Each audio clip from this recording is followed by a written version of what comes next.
Hey everyone, RogueGold here, welcome back to The Division 2. And today, we are back on the Year 7 Season 3 public test server, deep diving on the brand new Companions feature that is coming to the game. That's right, if you didn't hear the news, we are getting a controllable NPC companion next season. The devs finally did it. Now, to answer the immediate question, they have confirmed that this is a next season specific feature, meaning this is currently not planned as a permanent addition to the game. Despite that, a lot of work has gone into this new feature, so I wanted to provide everybody with an in-depth look as well as some of my initial impressions. For a quick glimpse into those thoughts, I'm not somebody who has ever really cared about the idea of having a companion, despite the volume of requests for it from the community ever since The Division 1, and after a good amount of time playing with it, while I do not think this implementation is perfect, I think a decent amount of refinement, especially with the companion AI, is needed. When this works, it's quite fun, and that is coming from someone who actively dislikes the idea of having to micromanage just about anything in gameplay.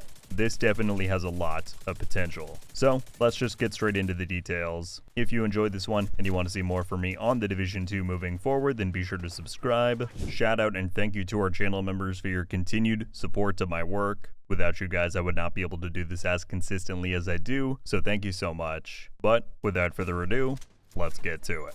So, let's start off by explaining exactly how these are going to work. This new companion feature is directly tied into next season's modifiers. The global modifier outlines the 3 commands you can give your companion, that being to target an enemy, to do a cover-to-cover move, and then to activate their unique ability. Additionally, it also lays out the various interactions that you and your companion can have. So, for example, one of those is a crossfire kill, which involves a target dying from damage dealt by you and your companion. Each of these different interactions gives you a temporary buff, like 10 seconds of increased crit chance or reload speed, but then it also grants progress towards activating your companion's ability. This active ability ties right into the 3 companion classes that they've presented here. Those are called the Spearhead, which is more of your assault class, the Tech Line, which is more engineer based, and then the Quick Fix, which is a medic. These make up our 3 active modifiers for the season. You swap between these to switch which companion class you want to accompany you. The sort of neat thing is that throughout this season, you will come across different True Sons defectors in the open world,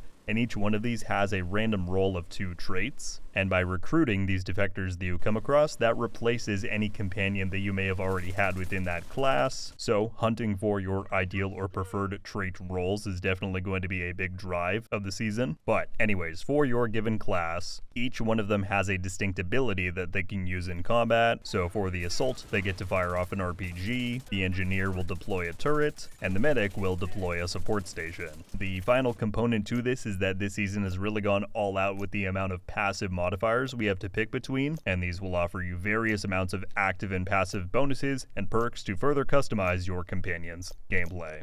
Okay, so I wanted to just start off with that explanation and overview of how this system works, but with my time on the PTS so far, what are my thoughts? As of now, I would say mixed. As I mentioned in the intro, when this system works, it is very fun. Having your companion rush into cover ahead of you, take a bunch of aggro from all the enemies around you, press a button, and they whip out an RPG blowing up a reinforcement wave, that is incredibly fun. And again, this is coming from somebody who before has never really had any interest in the idea of having a companion. Additionally, there are then the inherent benefits of having a companion that the modifiers don't really spell out. Firstly, there's the aggro factor, right? The idea that an ally can take some of the heat off of you without you having to run something like a decoy or a turret. You can even get a trait on one of these companions that allows them to increase their threat generation to further fulfill that fantasy. There's also the fact that your companion can revive you. This works very similar to how control point officers can do so. So that is a huge element in all content that you will take your companion into. However, despite the perks and despite the fun that can be found, there are some big improvements that I really think are needed here. Balancing is one factor. From my time so far with each class, I think Assault is far and away the best. They have the highest amount of damage for their weapon, they have a good amount of health and armor. While the medic is not bad and the support station is very strong, it gives big Reclaimer vibes from the Division 1, which is fun. Its duration is very short. I believe it's 10 seconds by base, and with it also costing the highest amount of points from your command link, right, that stuff that you have to build up to activate the ability, it just means that for that very high downtime, the medic is otherwise quite weak. The engineer, so far, I've just found to be very bland. Its turret focuses on shooting skill proxies and enemy weak points, which can be useful, but when those aren't available, it then just kind of sits there and doesn't contribute too much. So overall, I hope to see some tuning done between the three classes to kind of bring those two up to the level of assault, but the other big hindrance across the board here is the AI. On the one hand, the commands that you give your companions work well, and the controls are very intuitive. You tell them to target an enemy, it locks on, at least on screen it says it does. You tell them to do a certain cover move, they sprint straight there, but unless you are commanding your companion 100% of the time,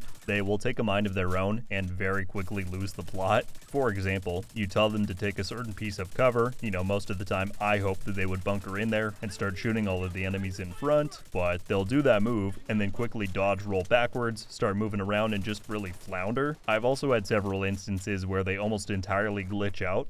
On the assault, you'll activate the RPG, they then just run into the open, stand there, and don't really know what to do, and so that has been frustrating because again, when this works, it works very well. So more than anything, I really hope that they're able to smoothen out some of that AI jank ahead of the full release, but otherwise, those are most of my thoughts. So there you have it, my friends. That is a first look and some of my impressions of the Division 2's new companion feature. Pretty crazy that we are getting something like this in year 7 of the game, but here we are. At this point, I would love to know any and all thoughts that you all are thinking, whether or not you have played the PTS or just seen coverage of companions online. What do you think so far? Does it look like a system that you're going to enjoy interacting with and, really utilizing the companion? In the context of that feedback, I would love to know if you are somebody who was really into the idea of companions before, or if this is kind of the first time that you're giving it a shot. Again, I've never really cared too much about the idea of this sort of system, but it's winning me over slowly but surely.